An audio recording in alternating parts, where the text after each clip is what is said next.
The boardroom on the 36th floor was all glass and silence. 12 chairs around a polished table, city light cutting through the windows, the Rocky Mountains reduced to a backdrop behind a man who looked like he had already won.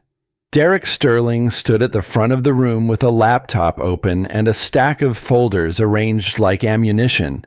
The screen behind him glowed with a scanned document, 2 signatures at the bottom, red circles drawn around the terms like evidence in a federal case. "This is not a love story," he announced to the board members seated around the table. "This is fraud." Every head in the room turned toward the man sitting halfway down the left side.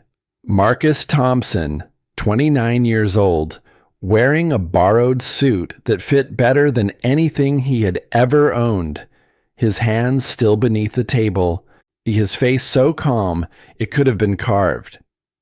8 months before this moment, Marcus had $47 in his bank account, an eviction notice under his door, and a missed FaceTime call from a 7-year-old girl in Austin, Texas, who had asked her grandmother the same question she asked every night: "When is Daddy coming home?" Marcus grew up outside Austin in a clapboard house with a truck in the yard and a mother named Loretta, who worked night shifts at the county hospital for 26 years without missing one.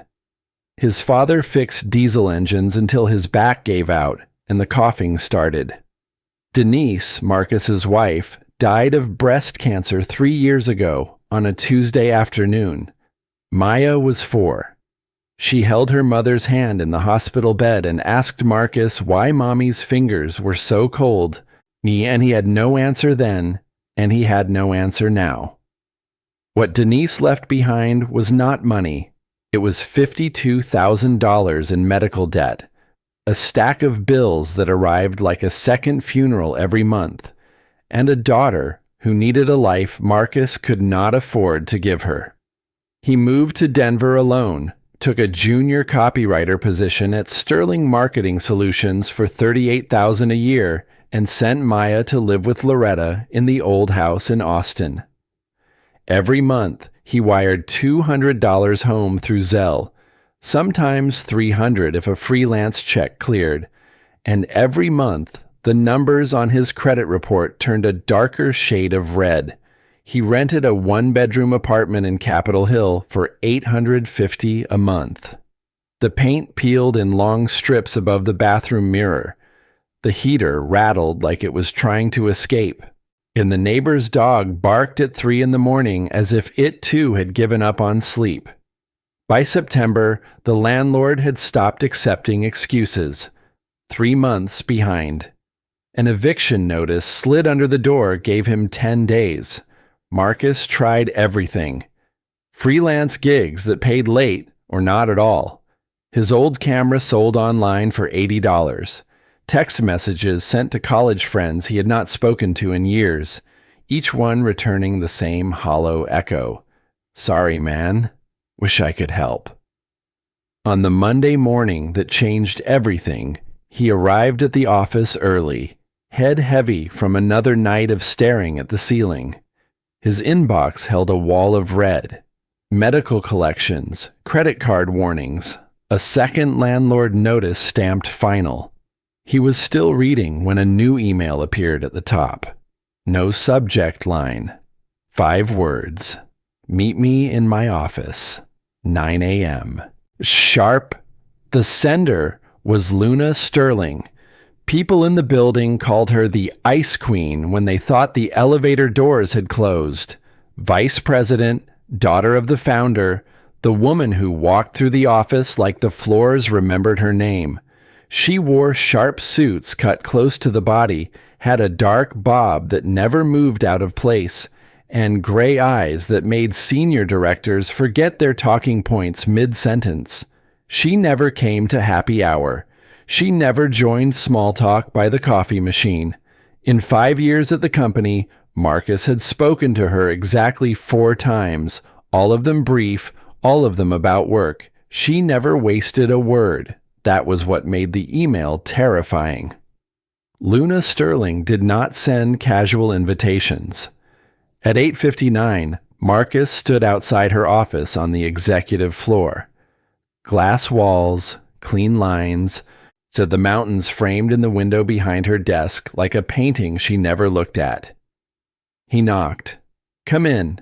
She pointed to the chair across from her without standing. "Sit." His palms were damp. He expected termination. Instead, she closed her laptop and slid a thick folder across the desk. "Open it." Inside was his entire life printed on paper. Hospital bills with Denise's name at the top. Bank statements showing negative balances circled in blue ink. His credit report. A scanned copy of the eviction notice from his apartment door. His throat closed. "How did you get all this?" "Background check." "Discreet." Her voice was flat, clinical, the tone of someone reading lab results. "You are in free fall, Marcus. No savings. 52,000 in debt. 3 months behind on $850 a month. You will not last until November." Anger and shame fought for space in his chest. He kept his voice level. "What does this have to do with my job?" "It doesn't. This is about a proposal." Luna explained it the way she ran meetings, without excess, without apology. Her father had established a trust before he died. The terms required her to be married by the end of the calendar year and to remain married for at least 12 months. Failure meant control of her shares, and her board seat would transfer to her brother Derek. She had watched Derek position himself for this moment for 2 years, networking board members, planting doubts about her leadership, waiting for the clock to run out on a condition she had never planned to meet. She was not going to let him win. But she also did not want a real marriage built on a stranger's expectations. That was where Marcus came in. 12 months, she continued. No more, no less. We marry, we live together. We attend events as a couple. When the year ends, we separate cleanly. No claims on my assets. No shared accounts. In return, I clear every dollar of your debt. Medical, rent, credit cards, and I pay you $100,000 at the end of the term. The room went so quiet, Marcus could hear the ventilation system breathing above them. "This is insane. You don't even know me." Her gaze did not move. "I know enough. I've watched you, Marcus. You work hard. You don't stir drama. You send money home when you have almost nothing left. I need someone I can trust not to weaponize this. Someone who has too much to lose to break the rules." His eyes dropped to the folder, to Denise's name on the hospital invoices, to the red stamps, to the 10-day notice. "What about boundaries?" he asked. "In private, what are the rules? Written contract, your own room, your own space. This is not romance. It is survival." And then the question that had been circling his skull jumped out before he could stop it. "Do we have to sleep in the same bed?" For the first time since he had walked in, something shifted behind her eyes. Surprise, brief and real, followed by a sound he did not expect. She laughed, short, unguarded, the kind of laugh that escapes before the mask can catch it. "No, Marcus, we do not have to sleep in the same bed." She gave him 24 hours. He used every one of them pacing the worn carpet of the apartment he was about to lose, arguing with the 2 voices that had lived in his head since Denise died. Pride said this was selling himself. Desperation showed him the house in Austin. Loretta's tired hands, Maya's gap-toothed smile on a phone screen, the foreclosure notice that would come next if he did nothing. By dawn, the argument was over. At 9 the next morning, he stood in Luna's office and closed the door behind him. "I'll do it. I'll be your husband for 1 year." Something eased in her shoulders, a tension so deep He realized she had been holding it since long before this conversation. She opened a drawer, placed a single contract on the desk, and clicked a pen. Then sign. His signature scratched across the bottom of the page, and somewhere beneath the fear and the math and the quiet hum of the building, Marcus felt his old life come loose and fall like a coat he had been wearing too long. The same afternoon, Luna handed him a key card and a white envelope and told him a driver would be downstairs at 5. At that fast? The sooner we start, the more natural it looks. At 5 sharp, a black SUV waited at the curb. The driver knew his name. Packing the apartment had taken less time than Marcus expected. 2 suitcases held everything: shirts, jeans, a few books, his old laptop, and the framed photograph of Denise and Maya standing in front of Loretta's porch, both of them squinting into Texas sunlight, like the future was something you could look at directly. The elevator to the penthouse required the key card to move. When the doors opened, Marcus stepped into a space that felt like a magazine had swallowed a home. Floor-to-ceiling glass on 2 sides, white walls, gray leather, no clutter, no warmth, no evidence that anyone had ever cried or laughed or burned dinner inside these rooms. Luna stood at the kitchen island with a tablet in hand. Your room is second on the left.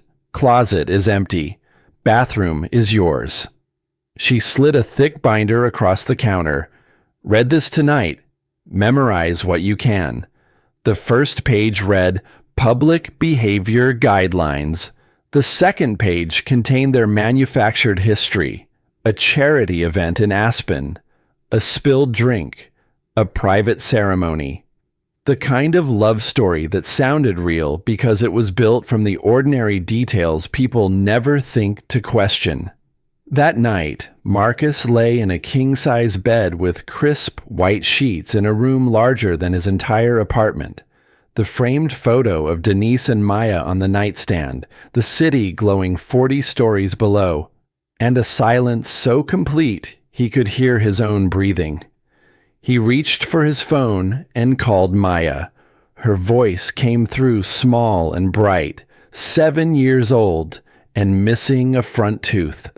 Daddy, your room looks so different. Is that a new house? Something like that, baby. Is someone there with you? Marcus looked down the hallway where light still spilled from Luna's office at 11 at night.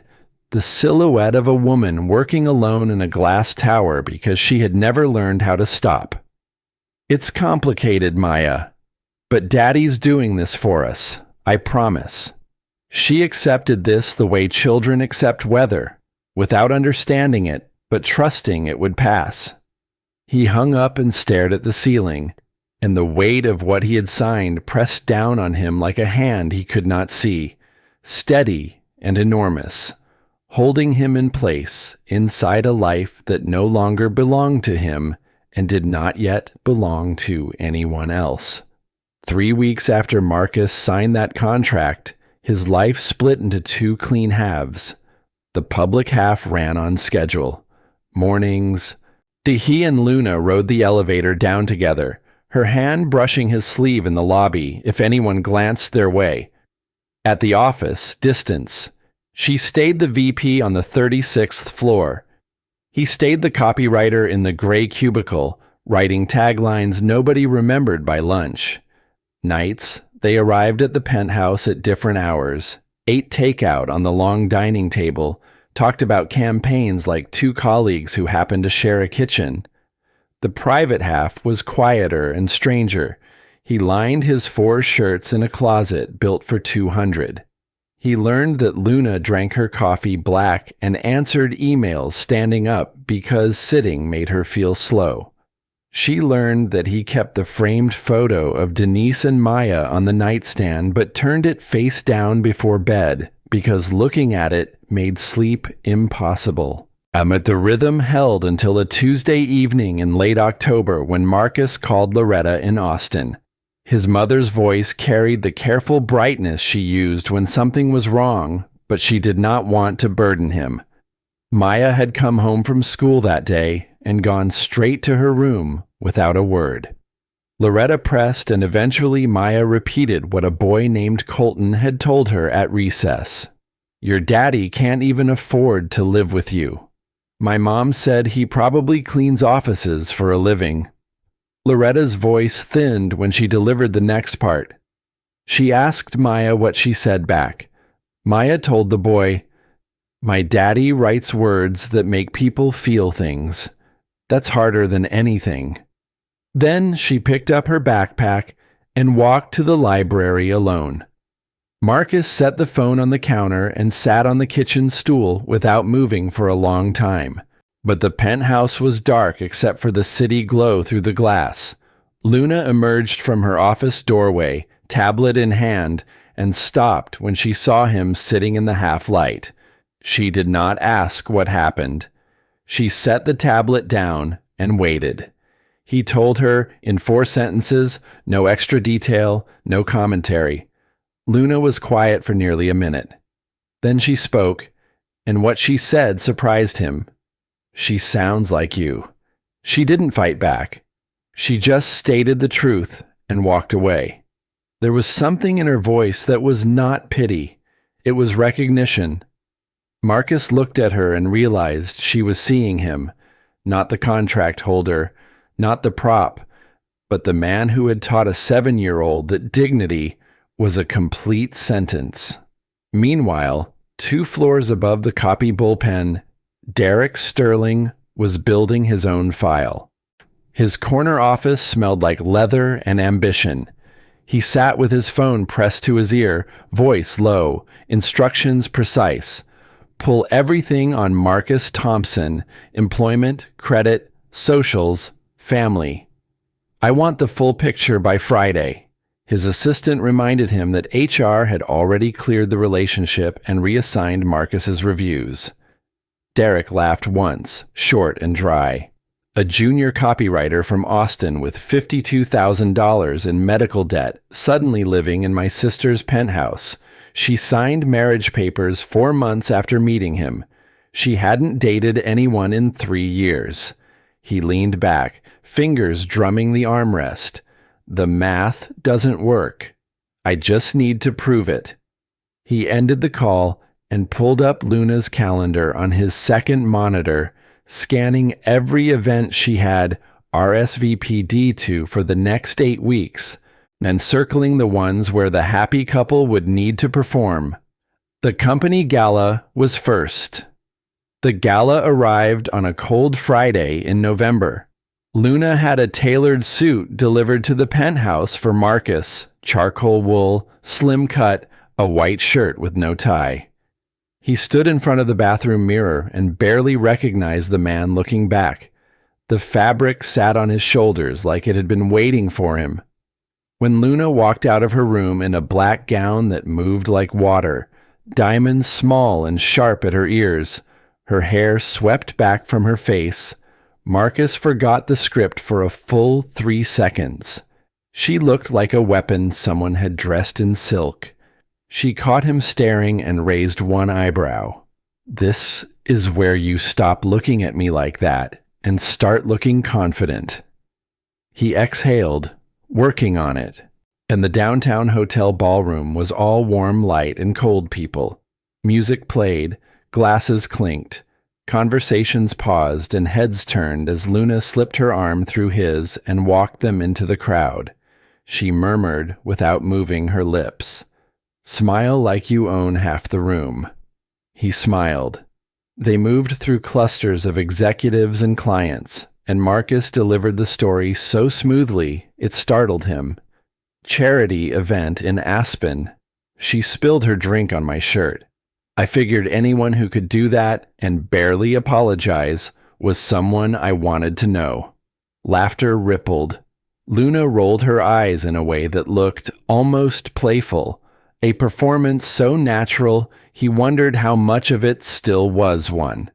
Derek materialized at Marcus's elbow like smoke, taller, older, a suit that cost more than Marcus's old rent. The easy grin was locked in place, but his eyes ran a different temperature entirely, scanning Marcus from shoes to collar with the efficiency of an appraiser.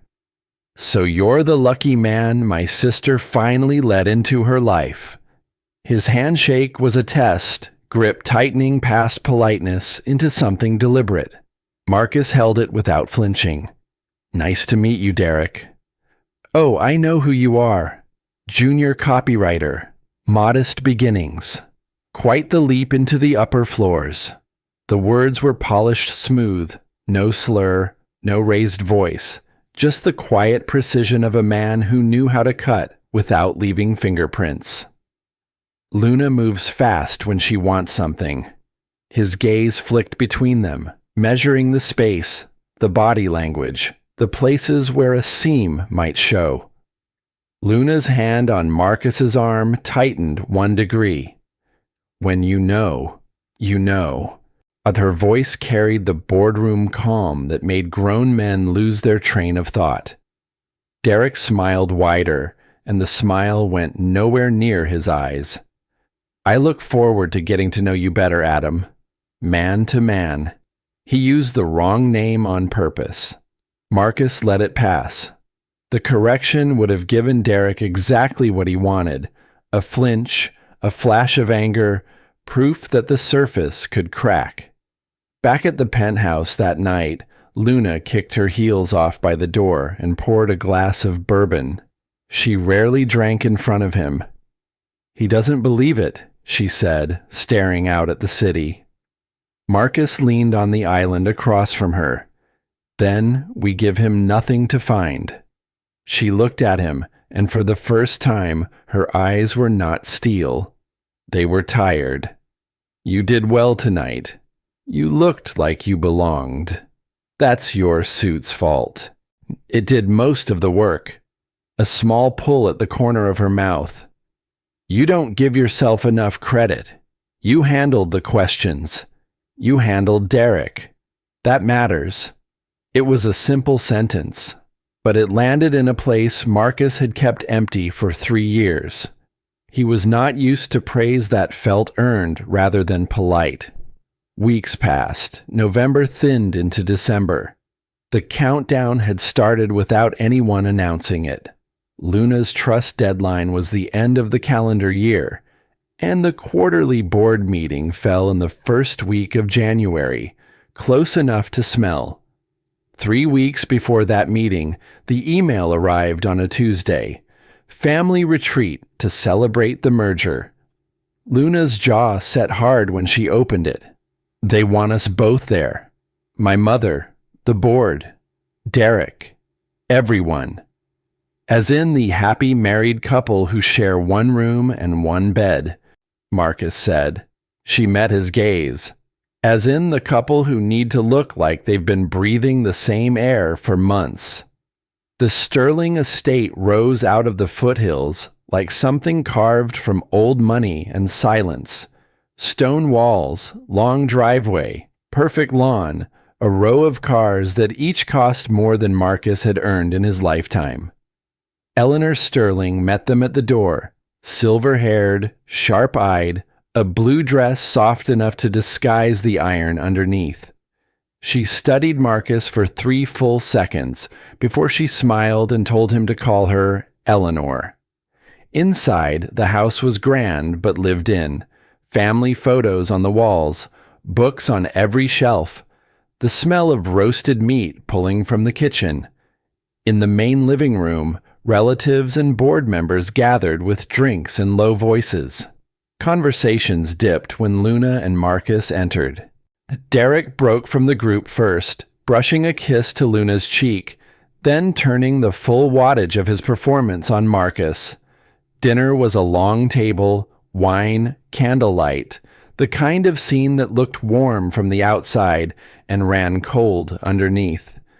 Derek waited until dessert to make his move. He swirled his glass and let his voice carry. "So, Marcus, I have to ask, how is your daughter adjusting to all this change?" The name Maya was not spoken, but it hung in the air like a dare. A few relatives glanced up. Loretta. Austin. The little girl left behind. Derek knew exactly where to press because it was the one place Marcus could not fake composure with a script. Marcus set down his fork. He looked at Derek steadily, the way you look at a man who just showed you the knife he's been carrying. Maya is 7. She builds volcanoes out of baking soda and wins science fairs. She told a boy twice her size that writing words is harder than anything, and then she walked away without raising her voice. I am not adjusting her to my life. I am building a life that deserves her. The table went quiet. Eleanor's hand paused over her wine glass. Something shifted behind her eyes, a recognition deeper than politeness. Derek's smile thinned to a line, then reset. He had expected anger. He got architecture. That night, the maid led them to the bedroom at the end of the hall. One large bed, a fireplace burning low, thick rug, soft lamplight. The door closed. Luna sat on the edge of the mattress and stared at her hands. Marcus sat beside her, not close enough to touch, close enough to feel the warmth between them. She did not cry. She did not slump. She was quiet in a way that was louder than breaking. He spoke first. If this were real, no contract, no trust, no money, would you want me in this room? She looked up at him, and her eyes held a question she had never allowed herself to ask anyone. Would you stay? I'm already here, Luna. I've been here since the night you forgot to pretend you weren't lonely. She reached for his hand. Her fingers were cool and trembling at the edges. He met her halfway. The kiss was soft, uncertain at first. Two people who had rehearsed everything except honesty. When neither pulled back, the pretending fell away like a coat neither of them needed anymore. The night unfolded in quiet breaths and tangled sheets. No cameras, no audience, nothing scripted, just two people discovering that the most dangerous thing they could do was tell the truth with their bodies. Morning light pressed through the curtains. Marcus woke with Luna's head on his chest, her breathing even, and for 5 seconds, the world was simple. Then Luna sat up, her gaze snagging on the dresser across the room. On the edge of the lamp sat a black dot no bigger than a shirt button. She crossed the room barefoot and plucked it free with 2 fingers. A wireless camera, blinking a faint red heartbeat. Her voice went flat and cold. Derek. He planted this before we arrived. Marcus stood and walked to her. His stomach dropped, but his voice stayed level. He wanted to catch us faking. He caught something else. What did he catch? He caught the moment this stopped being an arrangement. She searched his face for cracks. It's whatever she found made her set the camera down hard on the dresser, not with defeat, but with the sharp clarity of a woman who had just decided which war she was willing to fight. 3 weeks. That was the distance between the estate and the quarterly board meeting. Luna's assistant forwarded what Derek had already begun distributing, copies of the contract, Marcus's debt records, grainy stills from the estate camera, time-stamped and circled in red like evidence in a prosecution. He's building his case, Luna said, pacing the penthouse living room at midnight, laptop open, phone buzzing. Marcus did not try to fix it. He sat by the window and let her pace until she was ready to stop. The night before the meeting, he called Maya. Her voice was sleepy, warm, confused that he was calling so late. Daddy? Hey, baby. Sorry. I just needed to hear your voice. Are you okay? You sound different. I'm okay. Tomorrow's a big day. I'm a little nervous. She was quiet for a moment, then spoke with the terrifying certainty of a child who listens more than adults realize. Remember what you told me before my science fair? What did I say? You said, just tell the truth, Maya. The truth is always enough. He pressed the phone against his ear and felt his eyes burn. When did you get so smart? I've always been smart, Daddy. You just forgot. He laughed, a sound that cracked at the edges. Good night, baby. I love you. I love you too. Go be brave. He set the phone down. Luna stood in the hallway, arms folded, watching him. She had heard every word. Neither of them spoke. She crossed the room and pressed her forehead against his chest, and he held her. And outside the glass, the city was dark, and the morning was coming, whether they were ready or not. The elevator carried them to the 36th floor in silence. Luna wore a dark blazer over a white blouse, her hair pulled back, no jewelry except the wedding band that had started as a prop and now felt like something she was afraid to take off. Marcus stood beside her in the charcoal suit from the gala, the one that had made him unrecognizable to himself 3 months ago. It fit differently now, not like a costume, like armor he had earned the right to wear. Somewhere between the lobby and the executive floor, Luna's hand found his. She squeezed once. Whatever happens in there, we don't turn on each other. He squeezed back. That was the only promise either of them needed. The boardroom was already full. The 12 directors seated along the polished table, papers arranged, water glasses filled, the particular stillness of people who know they are about to witness something irreversible. Eleanor sat at the far end, hands folded, watching everything and saying nothing. Derek stood at the front beside his open laptop.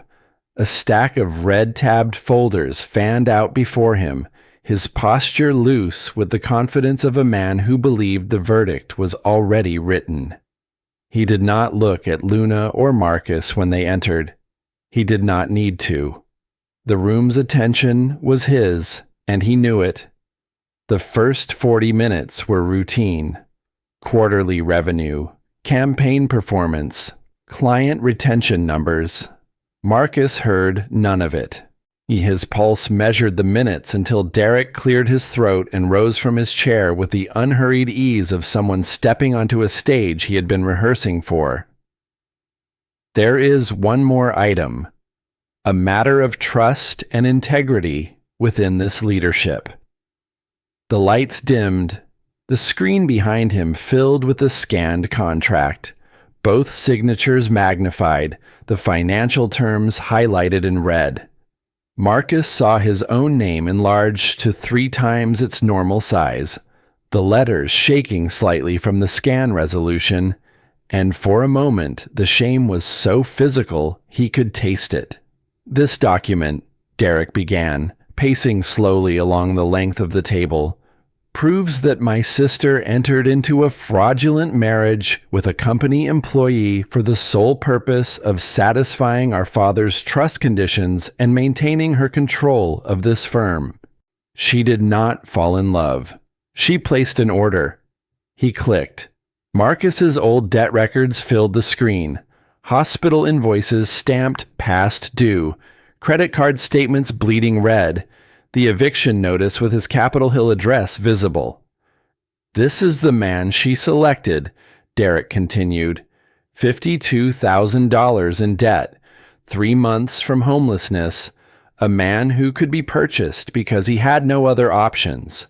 He clicked again. The estate footage appeared, grainy but unmistakable, 2 figures in a bed, the timestamp glowing in the corner like an accusation. Even their intimacy was manufactured. They knew there were terms. They knew there were eyes. Every gesture in this marriage has been a transaction. Derek folded his arms and leaned against the edge of the table, letting the images sit. I move for an immediate vote of no confidence in Luna Sterling's leadership and a transfer of controlling shares per the trust's fraud provisions. The room hummed with murmured conversation. Several directors shifted in their seats. One removed his glasses and rubbed his eyes as if hoping the screen would show something different when he looked again. Luna stood. The murmurs stopped. She looked around the table the way she looked at everything, directly, without flinching, meeting each pair of eyes long enough to make them hold still. Yes, the marriage started as a contract. I will not pretend otherwise. Not to you, not to anyone in this room. She paused, and the pause carried more weight than volume ever could. I built 14 campaigns in this building that brought in $23 million over 9 years. And I was not going to let a calendar deadline and my brother's ambition erase that. So I made an imperfect choice. I found a man I believed I could trust, and I asked him to stand beside me for 12 months. What I did not plan for was what happened after the paperwork was signed. Her eyes moved to Marcus, and something in her expression changed, the boardroom mask thinning until the woman underneath was almost visible. I brought a man into my home who had $47 to his name and a daughter 1,200 miles away he called every single night. I watched him iron the same shirts each morning and write copy no one read and send money to his mother even when the math said he couldn't afford to eat. I watched him sit with me at 2 a.m. without trying to fix anything, just staying. Because he understood that sometimes presence is the only thing that holds a person together. She took one breath. I did not plan to fall in love with him, but I am not going to stand here and lie about it to protect a version of myself that no longer exists. Marcus rose. His legs carried a weight that had nothing to do with gravity. He looked at the board members, at the screen still showing his debts in red, at Derek's composed face already preparing a rebuttal. He's right about one thing. I was desperate when I signed that contract. My wife Denise died 3 years ago. The bills she left behind were drowning my family. I was 10 days from losing my apartment, and I had a daughter in Texas I couldn't bring home because home didn't exist anymore. I thought this was arithmetic. Money for time. A year of pretending in exchange for a chance to start over. He let the silence hold for a beat. But you cannot live next to someone for 8 months and watch them carry the weight Luna carries. The hours, the loneliness, the fear of failing people. She will never admit she's afraid of failing and walk away unchanged. She did not buy a husband.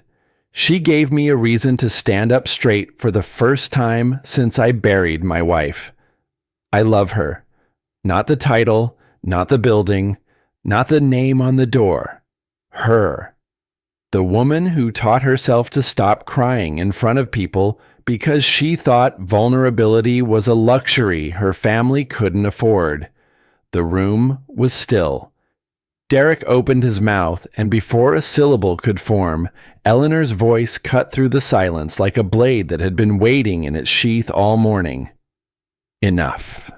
She rose slowly, placing both hands flat on the table, and the gesture carried the authority of a woman who had built the ground everyone in this room was standing on. I knew about the contract. Luna came to me before she signed it. I did not stop her because I believed she needed to learn that control is not the same thing as strength. But I will not sit here and watch my son use hidden cameras, stolen medical records, and private documents to destroy his own sister for a chair he did not earn. She turned to the board. You have watched Luna build this company for nearly a decade. You have watched Derek work hallways and phone lines. Ask yourselves who you trust with the next 10 years, not just of revenue, but of the people who generate it. The vote took 4 minutes. Derek's motion failed 9-3.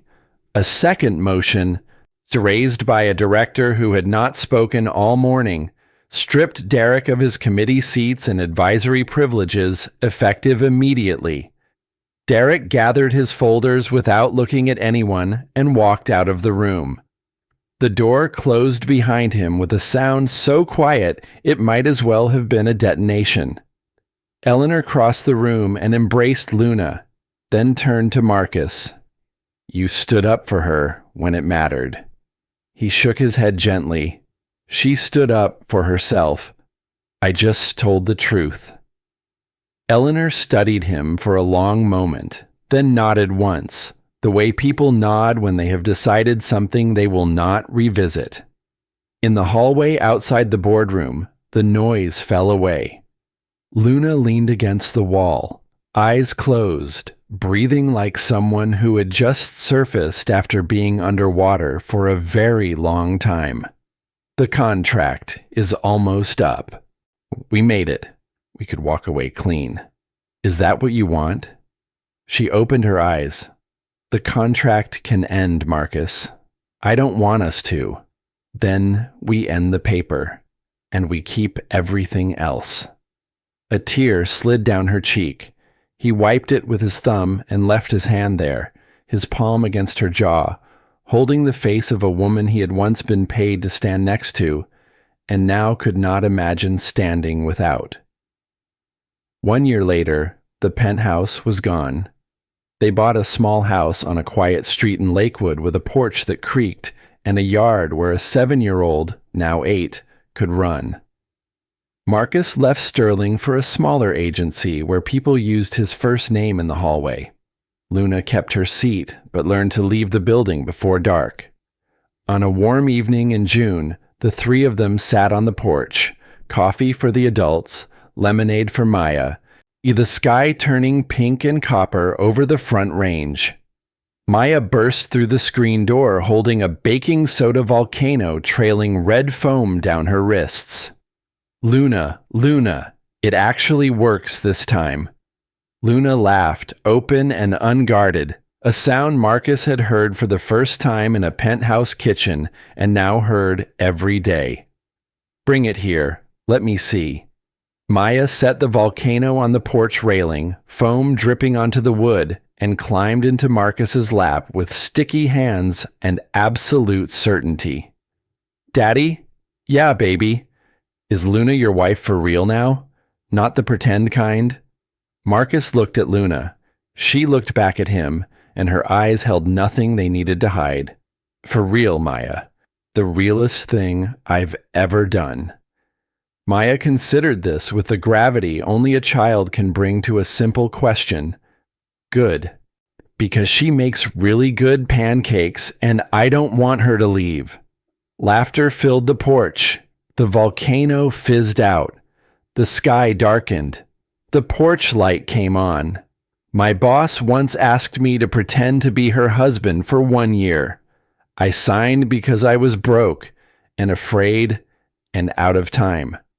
I stayed because somewhere between the contract and the boardroom and the baking soda volcanoes on a creaky porch in Lakewood, I learned something Denise tried to teach me before she died. The truth is always enough." It was enough for a 7-year-old at a science fair. It was enough for a boardroom full of men in expensive chairs. And it is enough every morning when I wake up next to the woman I was hired to love and chose to keep. There is nothing fake left.